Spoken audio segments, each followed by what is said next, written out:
¿Cómo les fue con la doctora Daniela?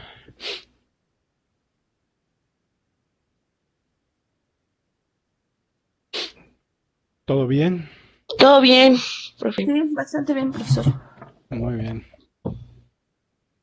excelente. Vamos a continuar con otros temas que están ahí programados en el temario. Ah, pero no estoy compartiendo. Bueno, antes de continuar, hoy vamos a ver sensores térmicos, pero quizá para darle continuidad a lo último que vimos. Me gustaría darles a conocer una plataforma que he desarrollado para el cálculo de índices espectrales y que puedan a lo mejor encontrar útil ustedes para sus trabajos en caso de que usen imágenes. Es una forma de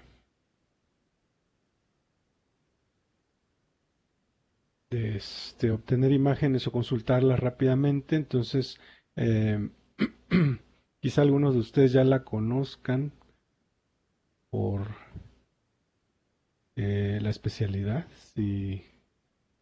Es esta Global Spectral Index Mapper.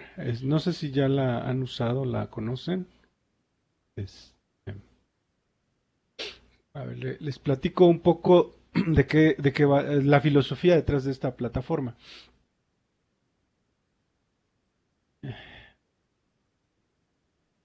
Bueno, la idea es tener un repositorio de cálculo de índices muy amplio, índices espectrales, como el NDVI y otros más, ¿no? Y calcularlo con imágenes disponibles en Google Earth Engine.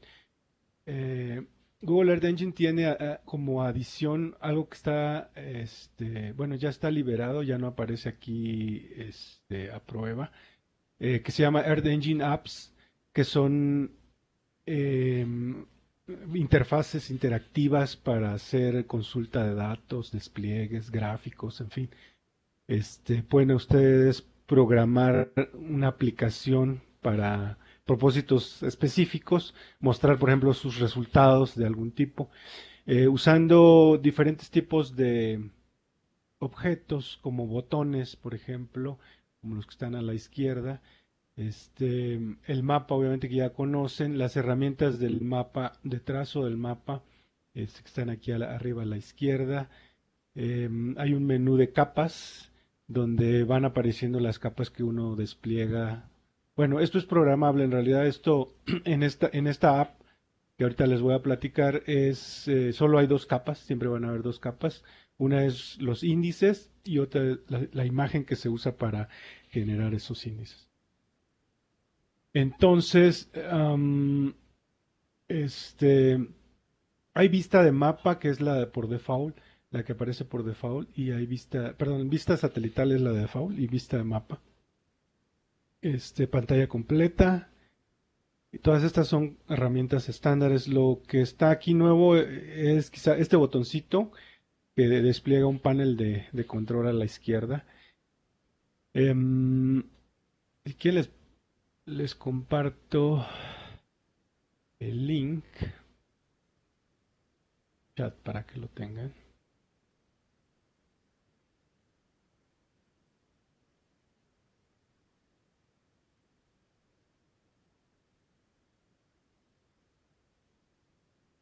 ¿Se abre directamente? Sí.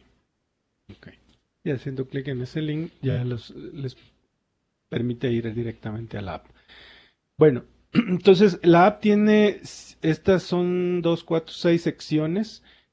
Una breve introducción ahí que dice para qué sirve la app. Luego, la primera sección es para definir área de interés.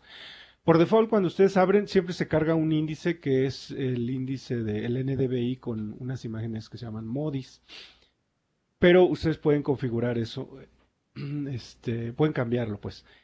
Entonces, en área de interés hay unas herramientitas para ajustar el área. Lo que uno normalmente haría sería, ya sea si conoce, si sabe dónde quiere trabajar, pues nada más hacer zoom in, zoom out. Si yo estoy en esa área, pues entonces le doy center on my location y ya me va a llevar directamente a esa área, ¿no? Estoy aquí. Este, este Show Inset Map es nada más un mapa del área que está desplegada. Es una mapa llave. Puede ser útil para cuando quieren hacer un mapa, comunicar algo. Luego, Use Vector Layer les permite cargar alguna capa. En este caso, las capas tienen que estar cargadas en su cuenta de Earth Engine. Entonces, voy a ver si tengo por ahí una para mostrarles cómo funciona esto. Una capa vectorial. Las capas vectoriales se cargan en assets y, y pueden ser datos separados por comas o shapefiles. Entonces, déjeme ver si tengo aquí, por ejemplo, Guerrero, tengo aquí una capa que se llama positivos, por ejemplo. Entonces está en GRO, users J Silvan, GRO. Aquí lo que yo tendría que escribir entonces es users J Silvan, que es mi cuenta, pero ustedes tendrían una ruta diferente. GRO, diagonal, positivos. Aquí dice, esto es opcional, si hay alguna propiedad que ustedes quieran desplegar cada vez que se da clic en el objeto, en el vector, pues como para consulta, se puede hacer. En este caso, por ejemplo, positivos tiene aquí estas propiedades. Vamos a ver qué tiene. Propiedades, no features. Tiene, por ejemplo, esta podría ser description, que tiene ahí unas descripciones, ¿no? Esto es nada más para propósitos de... Entonces ya nada más escribiría ahí description y ya le doy load. Entonces es una colección de puntos. Voy a ocultar el inset. Una colección de puntos y entonces la descripción, cuando yo doy clic en el marcador me dice, bueno, ahí me da el valor del campo que yo le dije que me... Y este campo tiene que ser una cadena, siempre un texto. Si ponen números, va a poner ahí cosas raras. No estoy seguro si lo convierte en automático o cadena, pero entonces mejor hacer un campo especial para desplegar la información, ¿no? Cada uno. Algunos pueden tener, tiene por ejemplo cosas ahí, caracteres raros. Bueno, ese es para vector layers y es una forma de definir rápidamente un área de interés, ¿no? Puede ser un polígono, puede ser, ¿no? Líneas, no tiene que ser necesariamente puntos. Aunque el campo info está ahorita nada más disponible para los puntos, no hay para polígonos. Y luego la parte importante es esta, quizá, bueno, las dos siguientes. Esta es donde ustedes definen un índice. En esta sección viene la lista de índices y es muy amplia, como pueden ver, incluso acá arriba dice hay 165 índices. Cuando ustedes cambian el índice este, a otro valor, por ejemplo, voy a ahí seleccionar cualquiera, el mapa se va a actualizar, me va a mostrar el valor del otro índice. Ahora, estos índices no están precalculados, los calcula el vuelo, ¿sí? Entonces, algunos pueden ser tardados porque requiere varios cálculos, otros son muy rápidos y, y bueno, y se despliega ahí en el color. Aquí abajo da el nombre completo porque en el menú aparecen como acrónimos y acá abajo da un nombre completo, luego da una breve descripción y si hay en algunas ocasiones pongo la referencia también. De hecho aquí esto es, aquí dice sí, Alkeir 2003, Soil Salinity Detection Using Satellite Remote Sensing, es una tesis de maestría. Entonces si ustedes desarrollan algún índice nuevo para detectar algo diferente que no esté aquí y lo quieren poner aquí, pues lo podemos hacer. si tienen obviamente una referencia. ¿Qué más? Bueno, aquí hay también por temas, están por temas los índices. No todos son índices espectrales en el sentido que se basen en bandas espectrales, porque incluso hay imágenes como por ejemplo Shuttle Radar Topography Mission es un radar con el cual se generaron modelos digitales de elevación, ¿no? Entonces, ya no tiene las bandas espectrales, sino tiene otras cosas. Por ejemplo, me voy a la categoría Topography y en Topography voy a ver algunos índices que en realidad no son espectrales. Por ejemplo, la elevación, el aspecto, la altura, el hillshade o pues, la pendiente, por ejemplo. Voy a mostrar pendiente. Acá cuando selecciono un índice, aquí me dice no images selected in periods. Entonces, para poder saber qué significa eso, necesito ver cuál es el compuesto que está usando. Entonces, aquí me dice que está usando halos DSM. Hay varios productos en los cuales puede uno calcular la pendiente. Está halos DSM, está el continuo de elevaciones mexicano versión 3 del INEGI, está algunos datos LIDAR que están ahí cargados y el SRTM a 30 y a 90 metros. Estos de LIDAR yo los puse igual es decir, no están por default, no están en Google Earth Engine. Esos son del INEGI, yo los descargué y los puse luego en un asset para poderlos acceder y entonces no tienen cobertura global, obviamente. Pero por ejemplo, Shuttle Radar Topography Mission y ALOS DSM sí tienen cobertura global. Y bueno, aquí por ejemplo seleccioné este SRTM. Hace rato me decía que cuando estaba ALOS, me decía que no habían imágenes en el periodo. Y es que ALOS tiene, bueno, ahora sí apareció porque ya me cambió la fecha, pero ALOS solo tiene una toma por año. Entonces, eso podría ser para saber, por ejemplo, cuándo hay imágenes de una colección particular, por ejemplo, de este ALOS. Aquí en Sense Options, este, puedo ver, bueno, antes de eso, aquí arriba es la selección de las fechas y en realidad se selecciona un periodo. Por ejemplo, aquí lo puedo cambiar y al cambiarlo me dice No Images Selected in Period. Quiere decir que en este periodo del 1 de abril al 1 de mayo de 2006 no hay datos. Y el periodo aquí está de 30 días, pero lo puedo cambiar, por ejemplo, a un año para asegurar que sí voy a encontrar alguna imagen al menos, ¿no? Entonces, aquí en 2006 va a haber al menos alguna imagen. Puedo también seleccionar la fecha directamente aquí con este calendario. Bueno, para ver en qué fechas hay una imagen en particular, se le da Sense Option y te da un histograma aquí. De hecho, lo voy a reducir a 90 días el periodo. Bueno, solo me aparece que hay en 2006, el 1 de enero de 2006. Y bueno, casi todos estos datos son de una sola fecha, no hay más. Déjeme cambiar a otro dato. Bueno, suelos.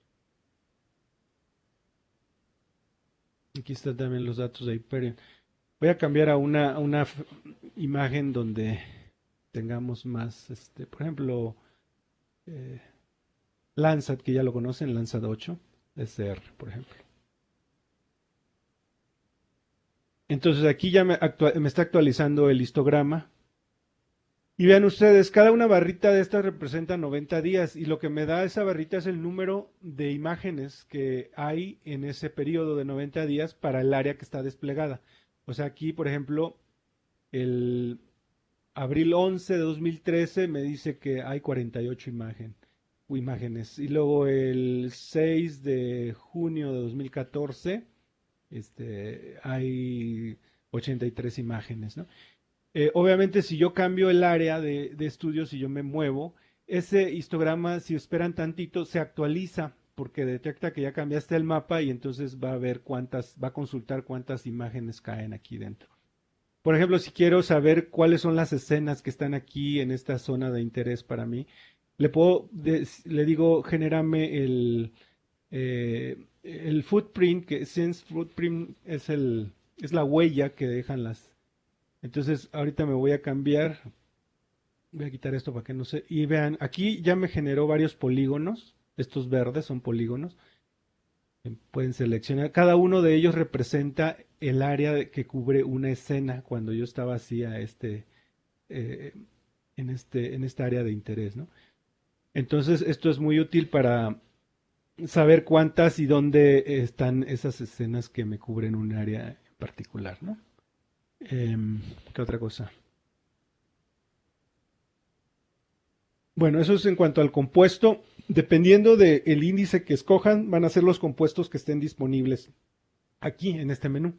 Entonces aquí, por ejemplo, en este índice que que tengo seleccionado, pues son estas las imágenes. Y bueno, ya para no alargar esto tanto, vamos a ver rápidamente las operaciones que están disponibles. Voy a quitar esto y esto. Hay algunas operaciones disponibles como operaciones espaciales o operaciones binarias, ¿no?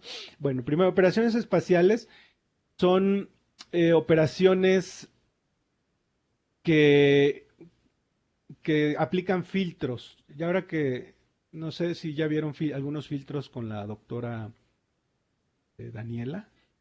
¿Ya vieron algún filtro? Sí, sí, ya Ya vieron. vimos. ¿Qué filtros vieron? Laplace, Gabor, Laplace. Laplace, Gabor Oh, y Prewit. ah, ese. ok, Prewit. Aquí tengo Laplace, vamos a ver Laplace. Bueno, no se ve, quizá la escala de colores no es apropiada. Me voy a saltar a la siguiente sección para mostrar la leyenda aquí en Show Legend. En Show Legend puedo mostrar este cuadrito y con el engrane puedo decirle, puedo ajustar ¿cómo se llama? El rango, porque a lo mejor el rango no es tan grande, entonces aquí a lo mejor vamos como todo se ve verde, posiblemente estemos por aquí en este valor. Entonces hay que cerrar un poquito más el rango, por ejemplo a punto 2, de 0 a punto 2. Doy apply. Bueno, ahora me fui muy arriba, punto 1, menos punto 1.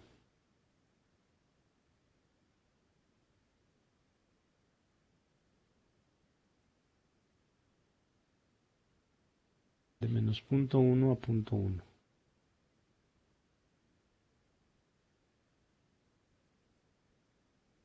Bueno, ahí empieza a aparecer. Quizá hay que cerrarlo más. Para verlo en escala de grises, selecciono otro mapa de colores. Le doy Apply. Ok. Bueno, aquí puedo jugar un poco más con el rango. Una última prueba de 0,5 a 0,5.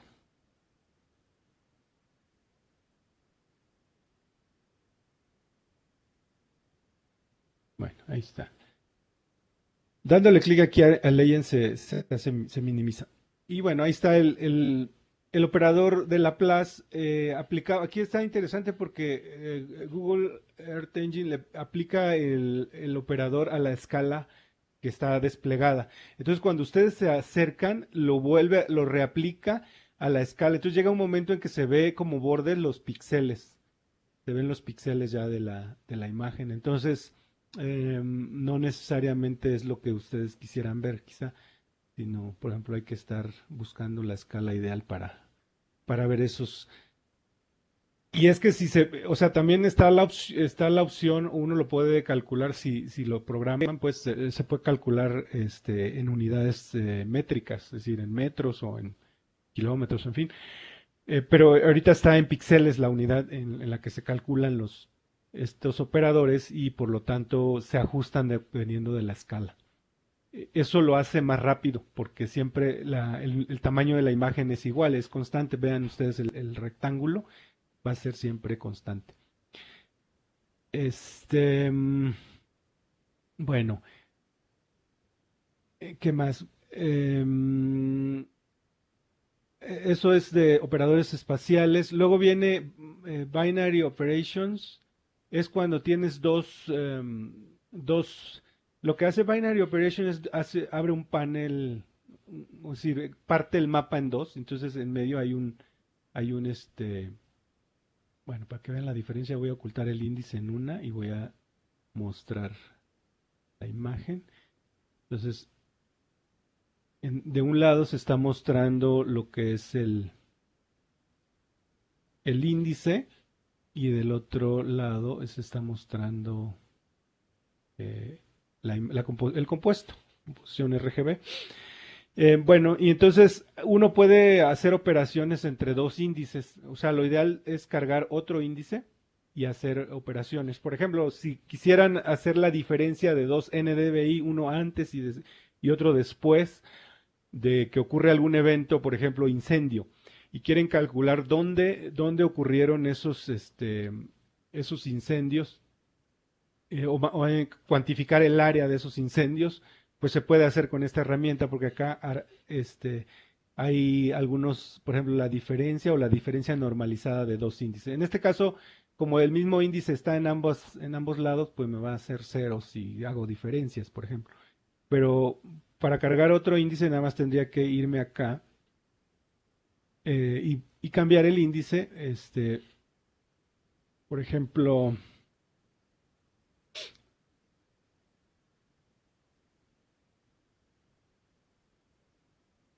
quizá el NDVI, voy a usar el NDVI. de, ND,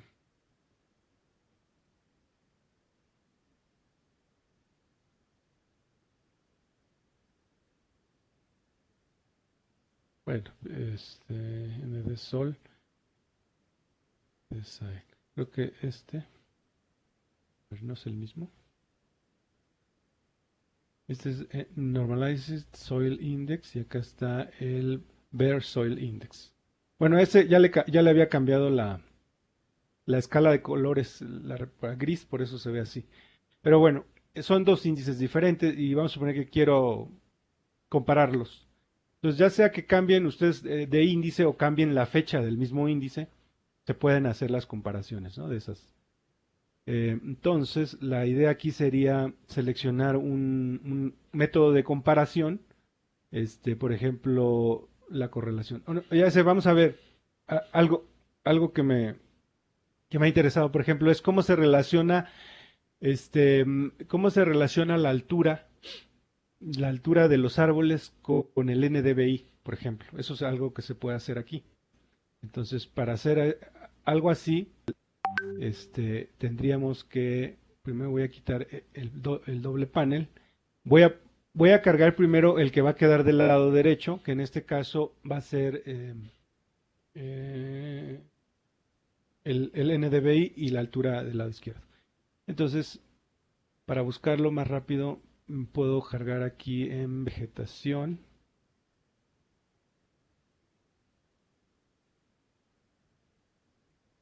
Y luego me voy a NDVI.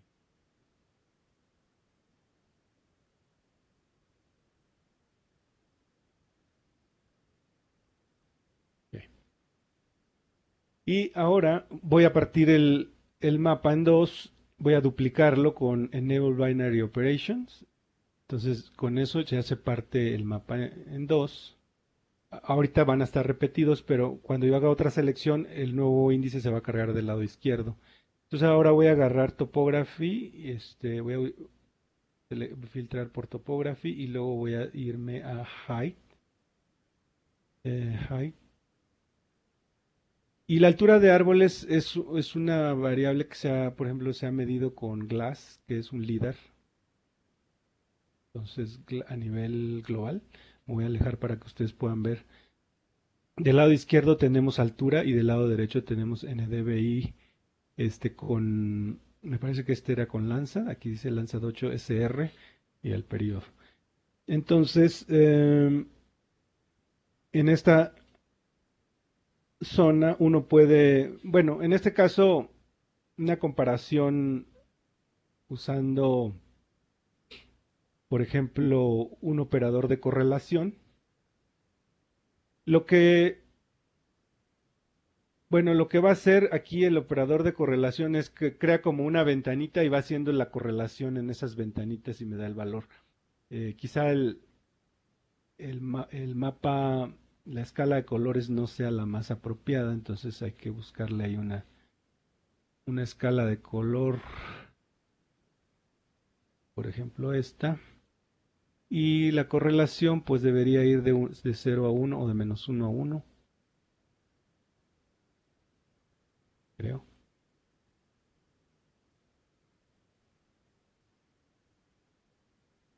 Y bueno, casi es 1 en todos los lados. Voy a minimizar voy a ocultar el panel. Solo obviamente en las zonas desérticas pues no tenemos, pero bueno, es prácticamente 1, tiene una buena correlación, sobre todo en esta parte. Ahora voy a hacer un último ejercicio con esto. Si yo quisiera hacer un scatter plot de estas dos variables, primero tendría que quitarle, que no me haga la imagen de correlación, dejar las dos variables, este, del lado izquierdo está, dijimos, la altura y del lado derecho está, el NDVI. Bueno, cambió el color, no se preocupen por los colores porque luego al cambiar la variable, no se actualiza una nueva paleta de colores, ¿no? Hay que estarla actualizando. Bueno, en la parte de exploración hay varias herramientitas. Una es la de mostrar la leyenda. Otra es, em, bueno, esta es la leyenda. Otra es inspeccionar valores de los índices. Por ejemplo, en un punto, voy a mostrar aquí, por ejemplo, quiero inspeccionar algún punto, le doy clic y me va a decir acá abajo, bueno, este es Glass en el periodo tal, tiene una altura de 25 ahí donde le diste y esta es la coordenada donde le diste clic. A esta escala, la escala en EarthEngine es como la resolución, ¿no? El tamaño de píxel. 600 metros, si se acercan más y le vuelven a dar clic, pues esa escala va a cambiar 153 metros. Ahora, si ven, cuando le dan clic aparece un globito y luego se desaparece. Entonces le tienen que decir keep query point para que se guarde, ¿sí? Entonces ahí se va a guardar ese punto y se va a agregar aquí a las geometrías, ¿no? Entonces esto puede servir para generar muestras manualmente. Entonces cada vez que dan un clic se genera un marcador de diferente color, se va guardando. Bueno, hay perfiles también, por ejemplo, como ahorita está la altura, puedo sacar un perfil de altura. Le voy a decir keep line. Voy a hacer un perfil de alturas en este lado. Lo detengo dándole clic. Y bueno, este es el gráfico del perfil. Lo voy a sacar y entonces puede sacar perfiles de índices. En este caso es el perfil de alturas que se estima, o que sí que se estima con GLASS, que es un LIDAR satelital. Que vamos a ver todavía más adelante cómo es. Bueno, ese es perfil y lo que les había yo prometido era un ejercicio de correlación entre el NDVI y podemos decirle, calcúlame una estadística, pero inclúyeme el scatter plot. Entonces lo que voy a hacer y manténme el polígono que trace. Entonces trazo un polígono y lo que va a hacer es extraer los valores de ambas variables, es decir, la altura y del NDVI. Entonces a la derecha dice NDVI right, está en la horizontal y en la vertical está la altura. Lo voy a sacar para que lo vean bien. Y bueno, aquí se ven también esas líneas, los puntos se distribuyen como en líneas y eso se debe a que la altura está cuantizada cada metro, entonces es cada metro o cada 2 metros. 3, 4, 5 y cada metro. Por eso no hay valores intermedios y no hay saltos ahí cuánticos entre valores de altura. Y bueno, esa es una herramienta muy simple para hacer un scatterplot rápidamente de valores. ¿Qué más? Bueno, quizá, y ya para acabar, bueno, ya no les mostré otras cosas como umbrales, por ejemplo. Seleccióname. Déjame borrar todas estas cosas que hice.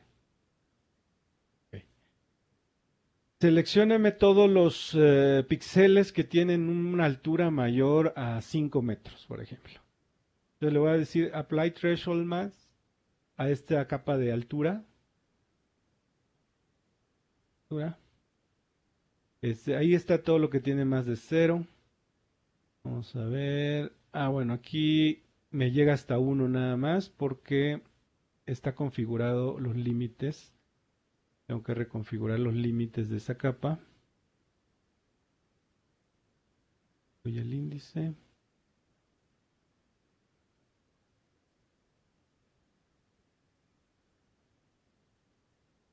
Voy a ponerle a 50.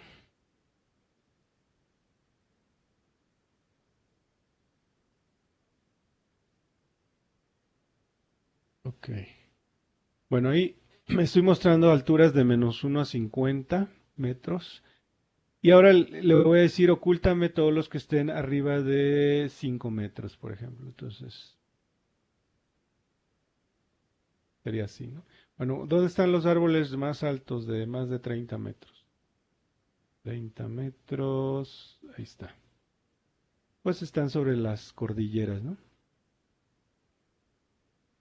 Vean, acá en Centroamérica hay árboles muy grandes. ¿De qué valores serán? Bueno, pues se puede inspeccionar el punto. Un punto aquí, por ejemplo.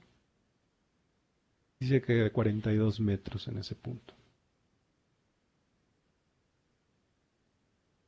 Ok. Finalmente, voy a ocultar esto. Finalmente la descarga, que es la última sección. Voy a quitarle este umbral para que se vea todo completo. Me voy a ir a descargas. Entonces, en descargas, cuando ustedes expanden, siempre se abre un rectángulo que es el área de descarga, el área que ustedes van a descargar. Y les da información de cuántos píxeles, el tamaño del píxel, cuántos renglones y cuántas columnas va a tener la imagen de salida. Entonces, pueden ajustar ese rectángulo manualmente y se va a actualizar el número de píxeles y renglones, columnas y renglones. El tamaño del píxel les va a dar el mínimo posible. Quiere decir, el mínimo posible siempre es el valor de los datos, es decir, la escala intrínseca de los datos. Entonces, por ejemplo, si yo estuviera descargando un NDVI con la de Landsat, por ejemplo.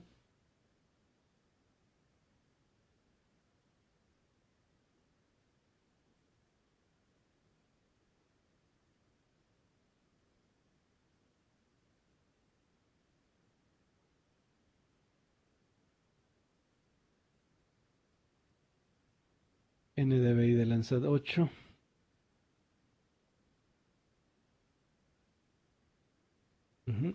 Ahora, automáticamente hace mosaicos. Esos mosaicos podrían incluir nubes. Siempre es conveniente, antes de ver el índice, ver cómo se ve el compuesto, porque el compuesto es el que usa para generar el índice. Entonces, si incluye nubes, a lo mejor no quieran esas nubes, ¿no?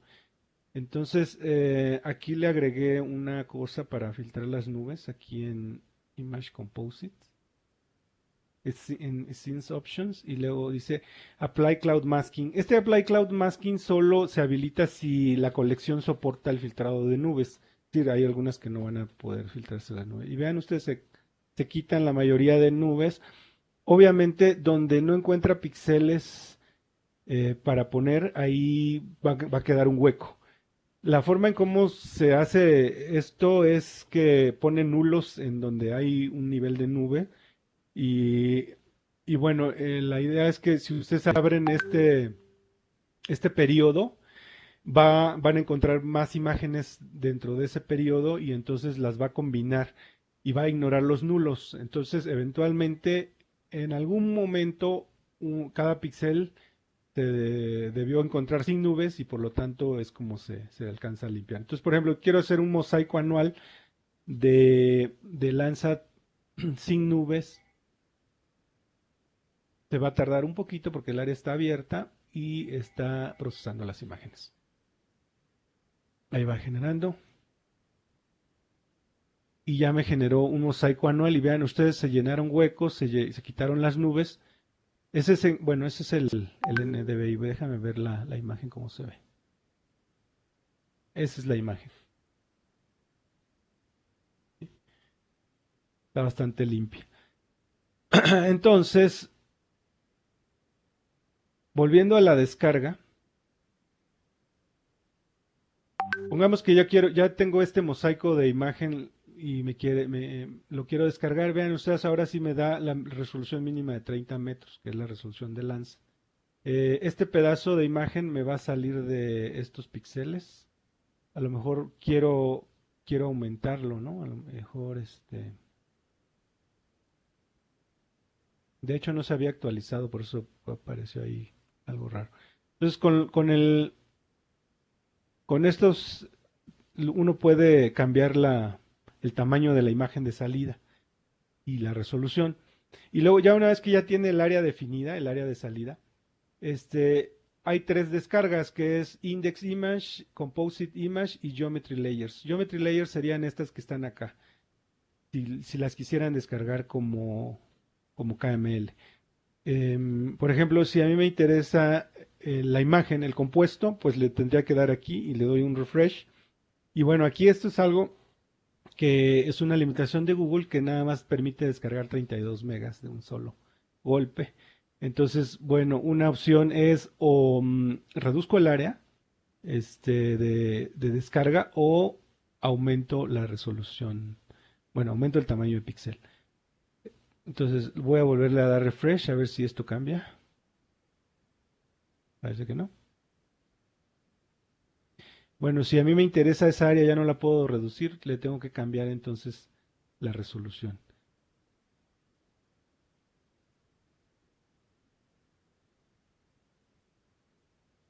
A ver el índice, a ver si el índice sí pasa.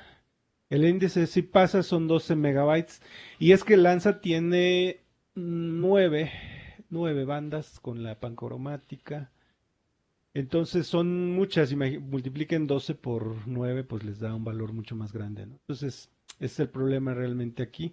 Es decir, a lo mejor el índice sí lo puedo descargar a la resolución, no, tampoco, a 60 metros tal vez, ahora sí.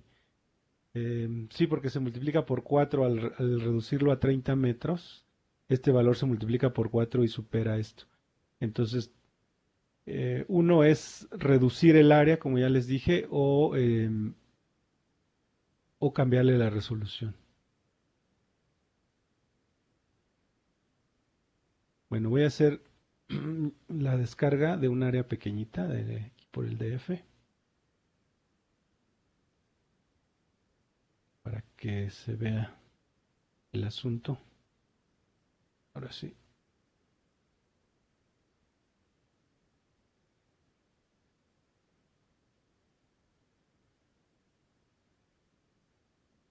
Ah, bueno, pero quiero a 30 metros. No.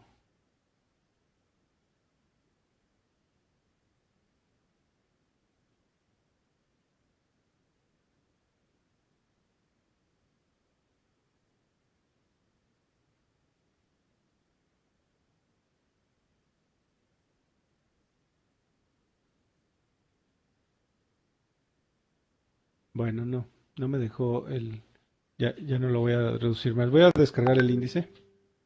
La otra opción es decir, si son áreas muy grandes, pues van a tener que descargar pedacitos por pedacitos, ¿no? No va a haber de otra. Entonces, bueno, lo que hacen para descargar es darle clic en el texto azul, en y ya empieza a generar, a empaquetar y genera el archivo y ya después de un momento aparece este diálogo. Y quizá por eso es que no deja de descargar tanto porque se tardaría mucho en transferir los datos. Em, Profesor, por- Sí, ¿baja sí. únicamente el índice o baja también la No, imagen? en este caso lo que estoy bajando es el índice porque todavía el área está muy grande para bajar el compuesto. Puedes bajar Ok, el compuesto, sí, pero tiene que ser menos de 32 megas. Ese es el único problema. ok.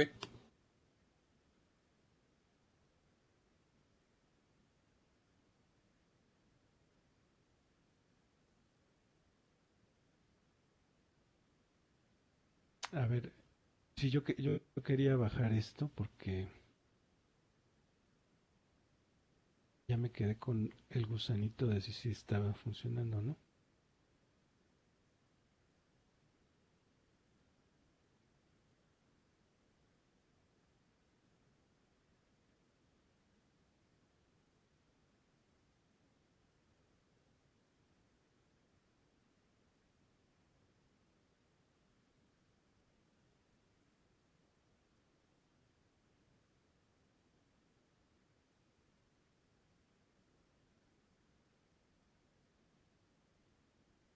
A 14 megas.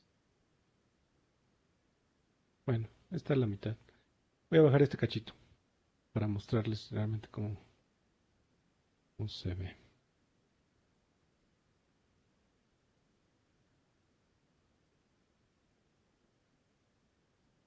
Y luego lo voy a cargar en ArcMap.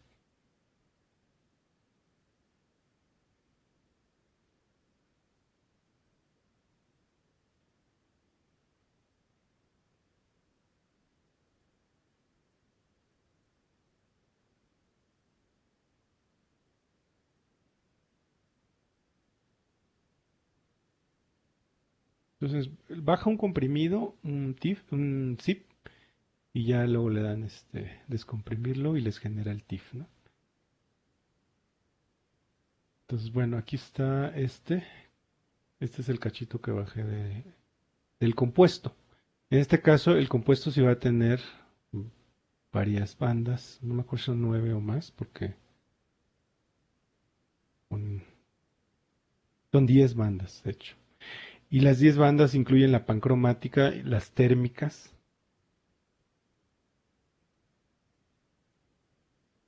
¿Sí? Entonces, banda 1 hasta banda 10. Así se ve.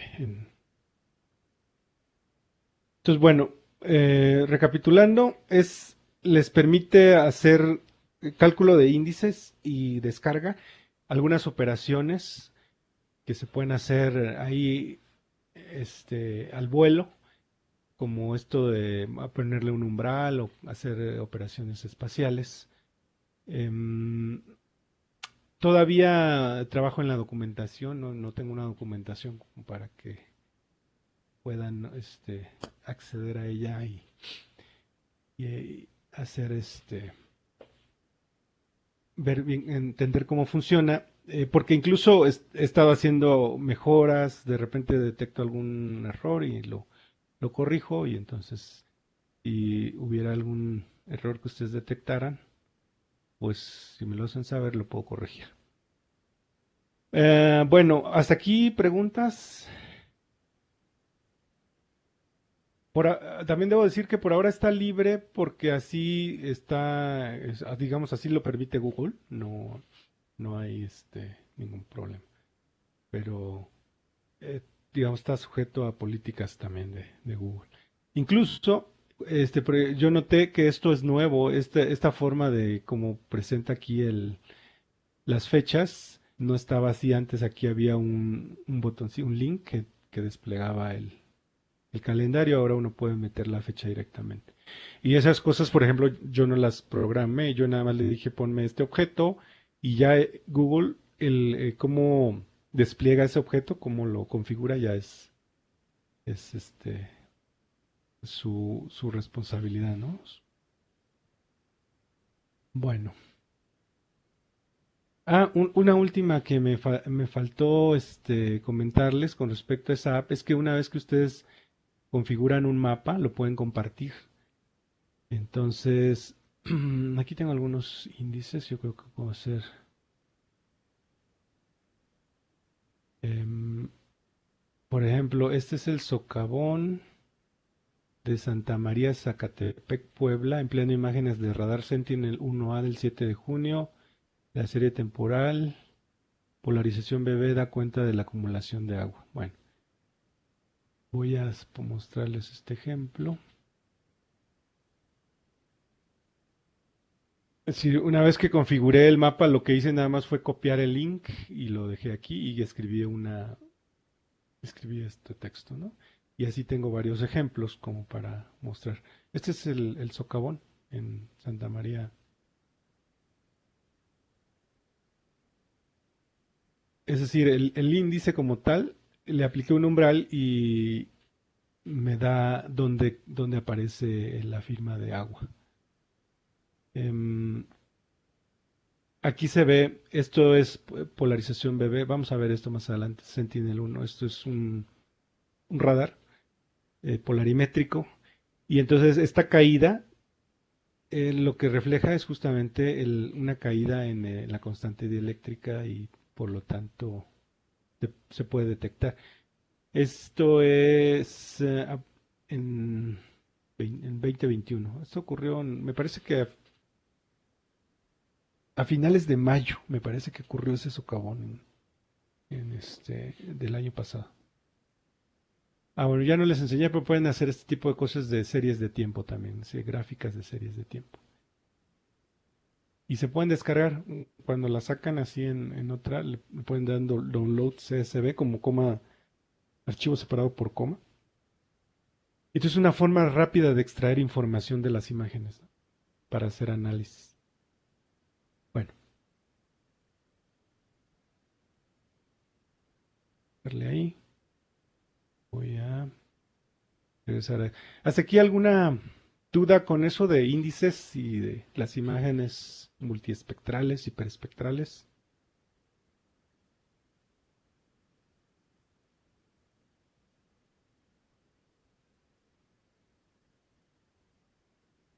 Bueno, entonces todo clarísimo.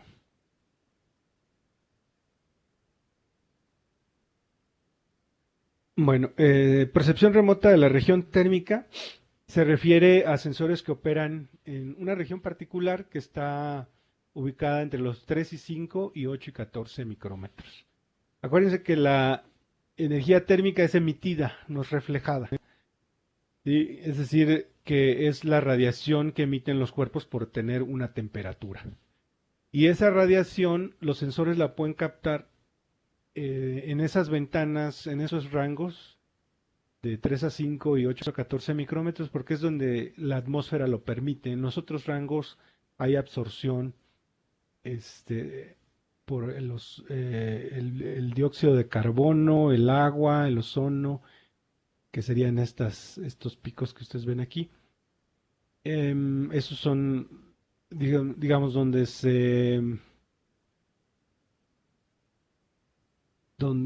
bueno, más bien, estas son las ventanas de transmisión y lo negro es donde se absorbe, ¿de acuerdo? Son las zonas de absorción.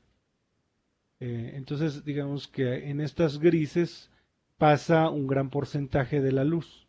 No toda, vean que ustedes no llega hasta el 100%, pero pasa un porcentaje de la luz. Cuando digo luz, en realidad me refiero a calor, sí, a radiación electromagnética en el infrarrojo térmico. Bueno, vamos a seguirle. Serían esas dos ventanas, las de 3 y 5 y 8 y 14 micrómetros.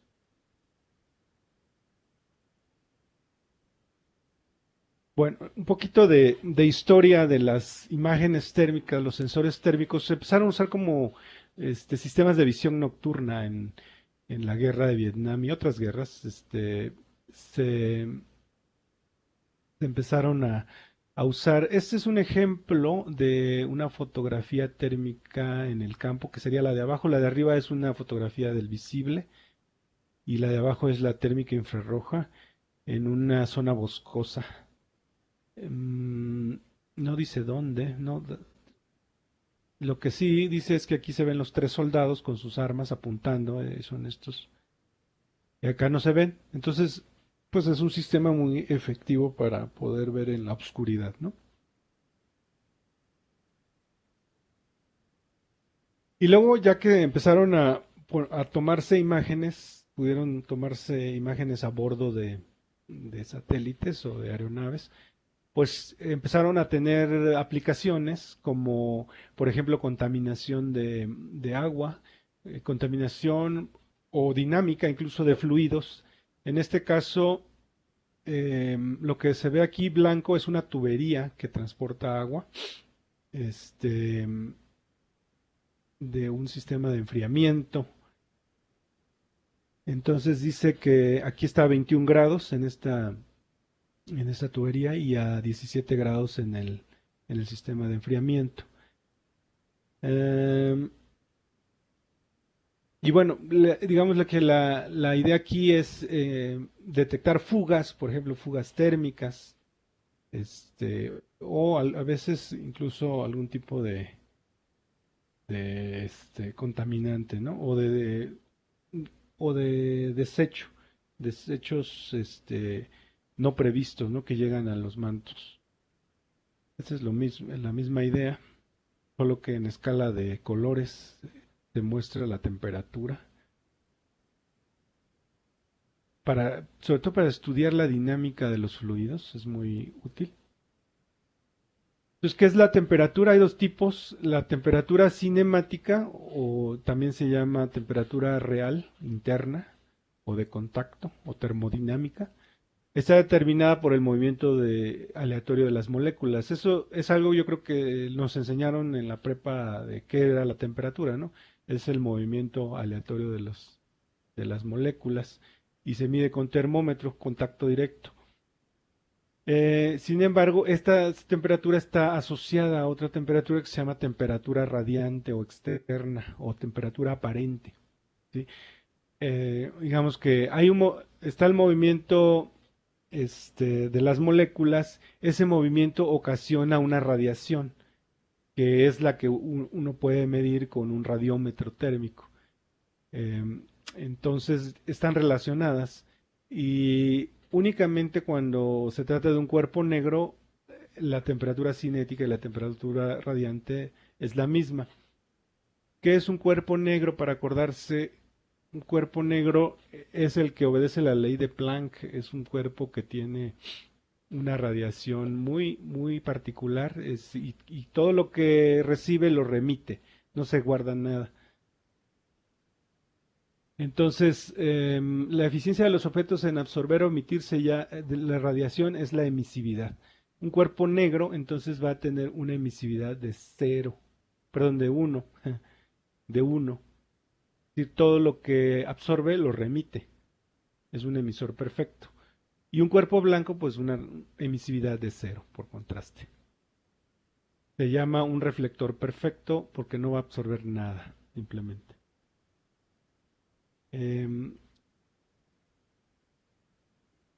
Equilibrio termodinámico se refiere pues a lo mismo que la emisividad, es igual a la absortancia. ¿Eso por qué? ¿Por qué ocurre la emisividad igual a absortancia? ¿Se acuerdan qué era absortancia? ¿Se acuerdan de reflectancia? Y de la ley de conservación, que decía que la reflectancia más la transmitancia, que se denotaba con una tau, más la absortancia, que se denotaba con una alfa, es igual a 1.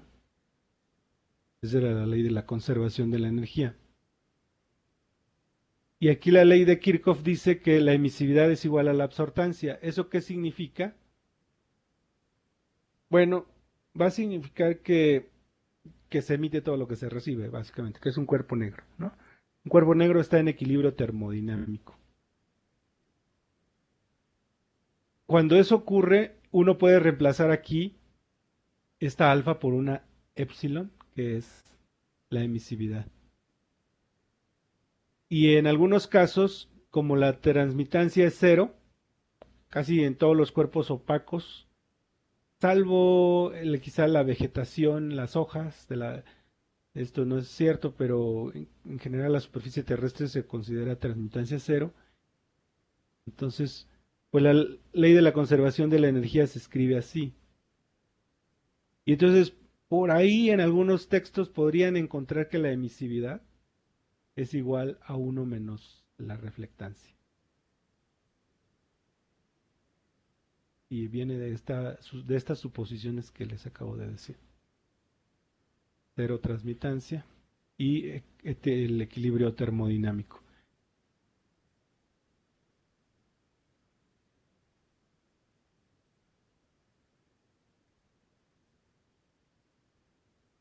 Bueno, esto es solo un recordatorio que estamos trabajando ahora en esta zona de emisividad. Estamos hablando de la superficie terrestre y la superficie terrestre emite en estos rangos.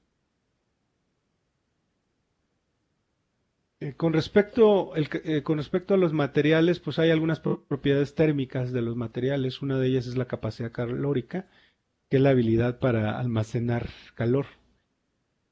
La conductividad térmica es la razón de flujo calórico a través de un material. ¿Qué tan conductivo es un material? Por ejemplo, los metales se sabe que son muy conductivos. Si calientas un extremo y al rato está caliente el otro extremo del metal. Es decir, que el calor no se queda aislado en un lado. Capacidad calórica, por ejemplo, el agua, podemos decir que tiene mucha capacidad calórica porque almacena el calor. Y eso es algo importante de tener en cuenta. En un momento vamos a mencionar por qué. La inercia térmica es como un poquito lo opuesto a la capacidad calórica. Es la tendencia del material a resistir cambios de temperatura. Más bien, es opuesto a la conductividad.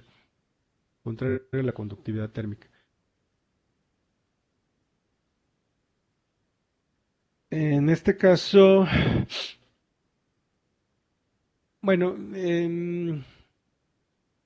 ya no me acuerdo ni para qué era esto. En el caso, los suelos, por ejemplo, los suelos tienen menos capacidad calórica, pueden conducir más. Sin embargo, la radiación no penetra como en el caso del agua. En el caso del agua sí puede penetrar hasta cierta profundidad y entonces puede calentar digamos, un gran espesor de la columna de agua, mientras que en el caso de la Tierra pues es una capa muy delgada, ¿no? Dice que aquí que la Tierra se calienta más rápido, tiene un calor específico bajo. El agua es al contrario, se calienta más despacio, ¿sí? Sin embargo, el agua, pues como al ser líquida, pues puede circular y mezclar, es decir, transporta el calor. La Tierra no, la Tierra es solo la parte de arriba va a estar caliente, no existe mezcla de los valores de temperatura. Sí, bueno, los suelos no penetran la radiación, no hay mezcla, hay bajo calor específico y si el suelo está mojado, pues va a ser una especie de un intermedio, ¿no? Es decir, no hay mezcla, pero sí se puede calentar un poquito más despacio, digamos, y puede retener más calor.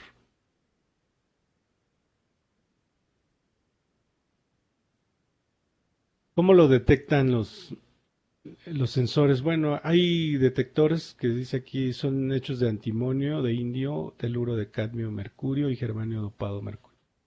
Y cada uno de estos elementos, de estos detectores, operan en un rango de longitudes de onda, que es donde son óptimos. La radiación térmica es débil, es muy débil comparado con la radiación visible o incluso infrarroja cercana. Esto se ve incluso en las curvas que les mostré anteriormente, ¿no? De la radiación térmica. Al ser una señal muy débil, es fácil que se pueda mezclar con ruido. ¿Qué genera ruido? Pues el mismo calor del sensor. Sí, el sensor se puede calentar y generar ruido y se detecta a sí mismo y entonces ocasiona problemas. Para poder contrarrestar eso, te tiene que mantener frío y usan nitrógeno líquido o helio para mantenerlo frío. Eso tiene un impacto en la relación señal-ruido. La relación señal-ruido es solo un índice que se usan para el diseño de ciertos sistemas para decir qué tan tolerantes al ruido son, ¿no? Este, bueno, por satélite hay varios sensores, pero aquí nada más voy a destacar dos. Landsat, ya vimos que tiene ahí un par de, bueno, Landsat 8 tiene dos imágenes, dos bandas térmicas, te miden dos bandas térmicas. Landsat 5 tiene una, lo mismo que Landsat 7. Em, entonces, y en caso de Aster, que es otro sistema, Aster tiene eh, cuatro, si mal no recuerdo, cuatro o cinco. Vamos a verlo, vamos a averiguarlo. Incluso en la app podemos ver ahorita mismo unas imágenes térmicas. Entonces, ¿qué índices debo escoger? Bueno, están en la parte de geología o en la parte de suelos. Están agrupados varios índices térmico, pero este LST 11 y LST 12 es Land Surface Temperature. Pero, déjame ver, pero es BT 11 y BT 12, que es Brightness Temperature. Y vamos a explicar qué es Brightness, cuál es la diferencia entre Brightness Temperature, temperatura de brillo, y temperatura sobre la superficie. Bueno, aquí está Aster TOA. Okay. Como ven, Aster TOA no tiene una cobertura global, también son algunas franjas. Este, y tiene daytime y nighttime. Aquí, si se dan cuenta, hay algunas que van de izquierda a derecha y otras de derecha a izquierda, y eso se refiere al ángulo de la órbita, cuando es de noche y cuando es de día, ¿verdad? Entonces, si quisiera ver solo las daytime, le pongo DT.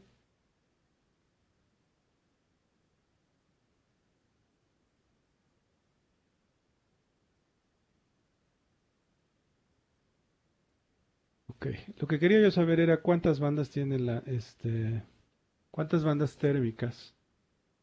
Y bueno, hay varias formas de saberlo. Una es a través de la leyenda, viendo qué bandas aparecen, pero no en el índice. En este caso el índice es simplemente la banda térmica. Em, lo que quiero ver es el compuesto. Entonces, el compuesto es este. Aquí me está mostrando una composición eh, Near Red Green.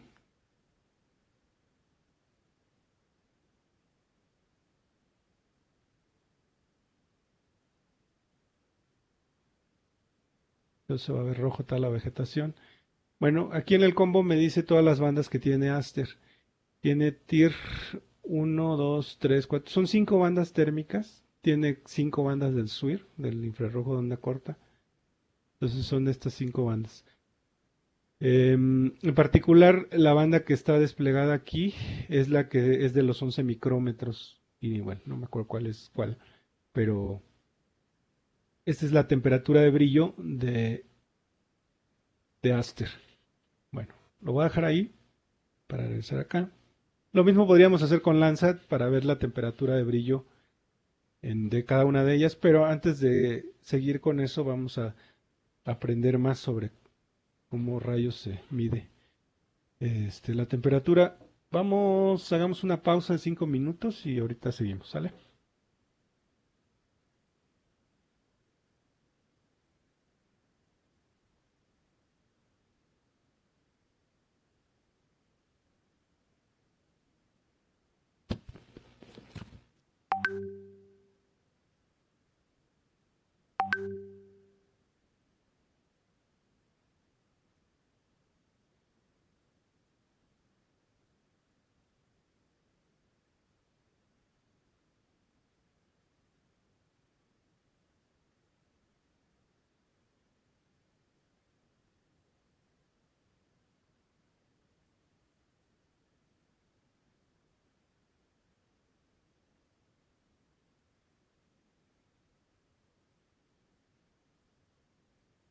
ya habíamos visto, las bandas térmicas. Para Landsat 7 dijimos que es una banda nada más. Sería esta, la banda 6, que está aquí. Y en caso de Landsat 8, que sería la banda 10 y la banda 11, son las bandas Tiers 1 y 2. Son Thermal Infrared. Operan en estas regiones espectrales. Em, Landsat 9 ya se lanzó, pero no hemos visto imágenes todavía. Entonces, próximamente seguramente las incluirán ahí en Google. Bueno, Aster ya les había comentado que también tiene imágenes térmicas. Aquí está las características de Aster. Aster es el acrónimo de Advanced Spaceborne Thermal Emission and Reflection Radiometer. Fue lanzado en 99, tiene 4 bandas del visible infrarrojo a 15 metros de resolución, 6 bandas del SWIR, 5 bandas del TIR, calibración y corrección atmosférica, conversión a temperatura superficial y emisividad, TESS, algoritmo TESS. Bueno, son algunos de los productos que ya están implementados. En el caso de las imágenes que yo les mostré, dice TOA, que es radianza sobre la atmósfera. Em, pero bueno, hay algunos productos también que ya tienen eh, aplicado un procesamiento donde ya te dan la emisividad y la temperatura. Son ejemplos de compuestos de imágenes Aster. Arriba a la izquierda es un compuesto color infrarrojo. Arriba a la derecha es el del SWIR. Abajo a la izquierda del TIR y a la derecha de la temperatura codificada por color. Entonces, bueno, ofrece una mayor riqueza de datos para analizar la superficie terrestre. En este caso, la temperatura ayuda a entender un poco también la dinámica urbana con relación a los cuerpos de agua o a la vegetación, por ejemplo. Por ejemplo, para estudios de isla de calor se usa mucho. Para estudios ambientales, desde luego, para determinar el calentamiento global. Ya, se ha usado para eso, justamente para saber cuánto está incrementando la temperatura superficial de la Tierra. Bueno, la temperatura y la emisividad. Ya dijimos que la emisividad puede ser 1 menos la reflectancia, pero la reflectancia la habíamos definido más con los sensores ópticos, entonces no es como muy intuitivo cómo obtener la emisividad a partir de lo que detectan los sensores. El sensor, como vamos a ver, detecta radianza. Bueno, como ya hemos visto, de hecho, detecta radianza. Y la conversión a temperatura es una fórmula no lineal. Aquí la radianza es esta, es la L, y la temperatura es la T. Esta K1 y K2 son constantes. ¿Y esta fórmula de dónde viene? Bueno, es la inversión de la ley de Planck, realmente. La ley de Planck es una función ahí exponencial. ¿Recuerdan esa curva que, que ya habíamos visto? La curva de cuerpo negro, que tiene más o menos la distribución y que había un pico de emisión. Bueno, esa es la ley de Planck, básicamente describe esto. Acá tienes longitud de onda y acá tienes eh, pues tendrías algo como lambda, L de lambda. Bueno, entonces hay una fórmula que tiene que depende de la temperatura, ¿sí? Es decir, tiene la temperatura ahí metida esta. Acuérdense que en realidad no es una sola curva. Dependiendo de la temperatura, si la temperatura es más grande, la curva se va haciendo para acá, ¿no? A la izquierda, y va creciendo. Bueno, no se ven así, pero creo que creo que tienen la idea, ¿no? Y entonces, La forma en cómo se calcula la temperatura a través de los sensores es metiendo en esta fórmula el valor de radianza que detecta, con unas constantes de calibración. Esas constantes de calibración vienen dadas dependiendo del sensor, este, de la banda donde opera, va a determinar esas constantes de calibración.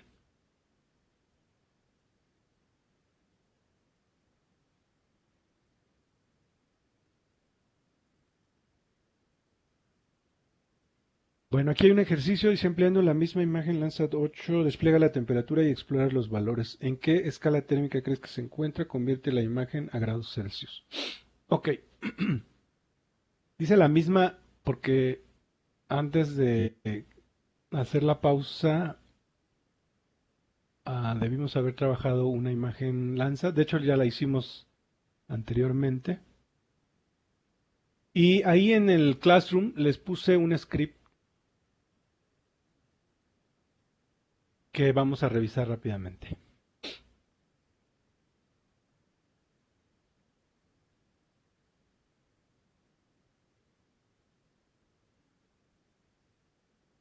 Calibración térmicas. Yo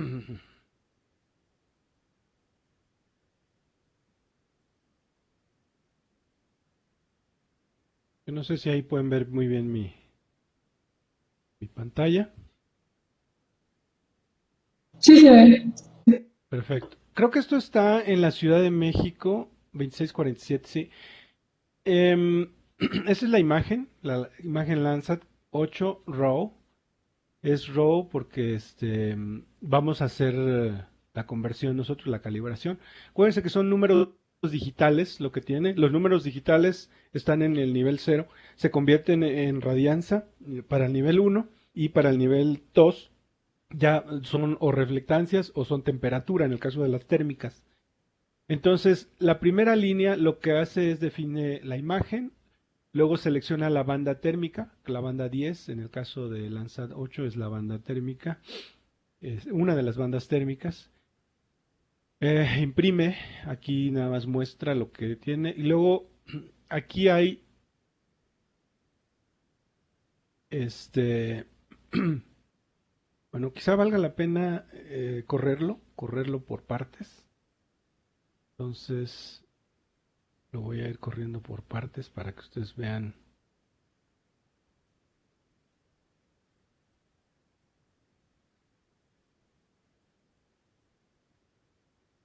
Bueno, en el mapa no sale nada porque no se ha impreso nada. Lo único que sale es imprime esto. Y bueno, aquí en propiedades ya habíamos visto que en propiedades se guardan algunos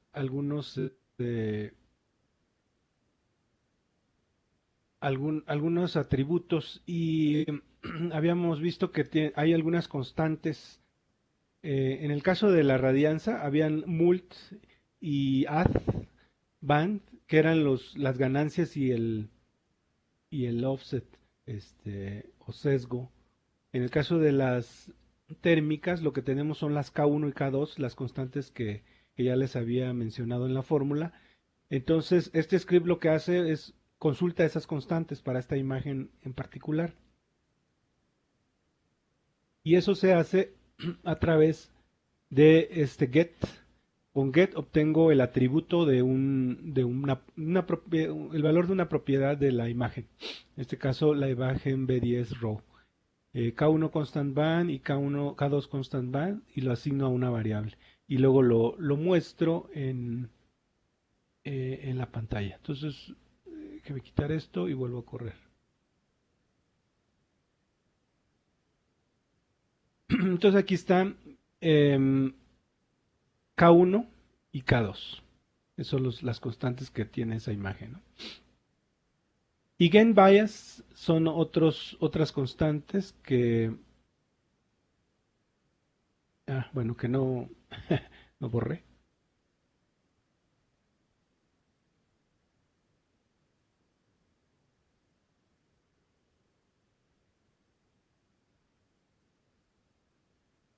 Gain. Bueno, esas son las constantes de calibración que me permiten pasar a radianza, ¿no? El add y el mult. Y de hecho, aquí en esta fórmula se cambia, se transforma. Esta es la fórmula. Gain multiplicado por el valor digital, del número digital de la banda 10, más el bias. Esa es la fórmula que me convierte a radianza los valores, los números digitales, ¿no? Donde B10 es la imagen original, gain es la constante de gain y bias es la constante bias. Esta image constant lo que hace es crear una imagen constante con valor gain. Y a toda la operación selecciona el valor de, bueno, por default me da, como la última operación que hice fue sumarle una constante a la banda o a la imagen que resulta, le pone una banda que se llama constant y ahí tiene el resultado. Por eso aquí le doy un select constant y la renombra como B10. Y aquí calcula esto. Entonces, bueno, eso ya estaba aquí. Imprime la imagen antes de, sería esta. Y bueno, lo único que va a tener es una B10 que ya tiene los valores de radianza. Entonces, lo primero que se hace es convertir a radianza los números digitales, que es pasar a nivel 1 de procesamiento. Entonces ya está aquí en nivel 1. Y lo siguiente es obtener las constantes de calibración para generar la temperatura. Entonces sería ya aquí, obtiene estas constantes K1 y K2. Y lo siguiente es meter la ley de Planck, es esta, que es justamente la fórmula que yo les acabo de presentar acá. Vean, K1 dividido entre el logaritmo de 1 más K2 entre la radianza. K2, bueno, están cambiadas las constantes, sí. K2 dividido entre K, y de hecho creo que, bueno, esta fórmula la saqué de algún lugar y así las tenían definidas, pero están cambiadas en la definición de los valores de K1 y K2 en las imágenes. Entonces nada más aguas con eso porque, digamos, la nomenclatura K1, K2 es arbitraria, entonces no es, no es absoluta. Entonces, tengan cuidado con eso. Entonces K2 entre logaritmo, este log es logaritmo natural. 1 más K1 entre la radianza, que ya aquí esta B10 va a venir de B10 rad, que fue lo que calibré acá arriba, ¿no? Fue el resultado de esta operación arriba. Entonces, todo este bloque lo que me va a hacer es generar un valor que va a estar, por default va a estar en Kelvin, pero al sustraerle 273.15 la convierto a Celsius. Y aquí nada más imprime el valor. Entonces, bueno, voy a correr todo el script para ir viendo los resultados. Después de que imprime esta de acá, que pues va a ser otra imagen con una banda nada más, que es banda 10 también, pero ya el valor ya no es igual que el anterior. Ahora el valor es ya una temperatura en Celsius. Y bueno, para compararlo con un producto ya preprocesado, que ya está cargado en los repositorios de Google, jalo la correspondiente, pero vean que ahora en lugar de tener T1 tiene T1 TOA. Antes el producto nada más era T1, que es el RAW, el producto crudo o números digitales. Y aquí el TOA ya tiene un nivel de procesamiento, ya son valores de temperatura, de hecho, ya están en valores de temperatura, pero por encima de la atmósfera. Entonces, obviamente selecciona la banda 10, que es la que estamos trabajando, y le sustrae también esa constante 273.15 para convertir a Celsius. Entonces ya tengo un BTOA sería el equivalente, de hecho, al que calculamos manualmente nosotros. Entonces, si ustedes no saben cómo generar las temperaturas a partir de los productos RAW, pues ya se jalan que ya está procesado, ya tiene los valores de temperatura. Pero como ustedes están aprendiendo esto, pues lo pueden hacer desde abajo, desde cero, ¿no? Y finalmente va a incluir en el mapa 3 productos. el producto de radianza, el producto de temperatura de brillo, y aquí es donde vale la pena mencionarlo, es que esta temperatura de brillo no es todavía la temperatura de la superficie terrestre, de hecho es temperatura TOA, pero le llaman temperatura de brillo porque no solo porque es sobre la atmósfera, sino porque todavía estamos asumiendo que el cuerpo que emite esa radiación que detectó el sensor es un cuerpo negro. Y eso no es cierto porque la Tierra no es un cuerpo negro perfecto. Puede comportarse como cuerpo negro en ciertas longitudes de onda, pero no es un cuerpo negro perfecto. Y entonces, para distinguir la temperatura real de la temperatura que se mide a través de invertir la fórmula de Planck, pues se le pone temperatura de brillo. Y entonces tenemos aquí en el mapa, vamos a ver tres capas: la radianza, la temperatura de brillo y la temperatura TOA, que es lo que debería estar acá.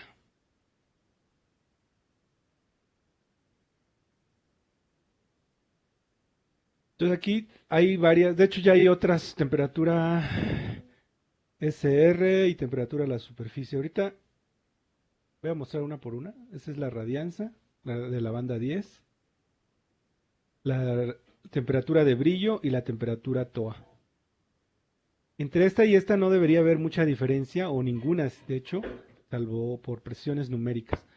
Entonces voy a hacer una inspección de un punto por el cráter del Popo.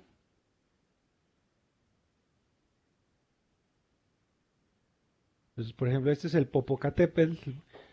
Voy a dar un clic y aquí me va a dar los valores, todos los valores. Bueno, la radianza era 13.2. Obviamente esto va a estar en miliwatt por radian por no sé qué las unidades, ¿no? Pero la temperatura está en Celsius. Y entonces vean que aquí corresponde precisamente tanto la temperatura de brillo como la temperatura TOA, es decir, el producto ya preprocesado es lo mismo que la temperatura de brillo.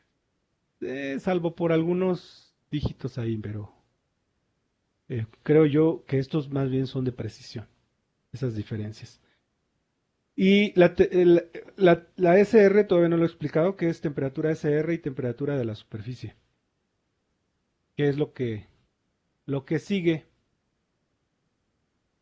Aquí decía, para aprender más, ¿qué diferencia se encuentra entre la temperatura de brillo calculada y la que registran un producto STOA precalculado? Bueno, prácticamente no hay diferencia, ¿no? O sea, son 1 en 10.000 la diferencia. Agrega una paleta de colores a los parámetros de visualización BISTOA. O sea, palette.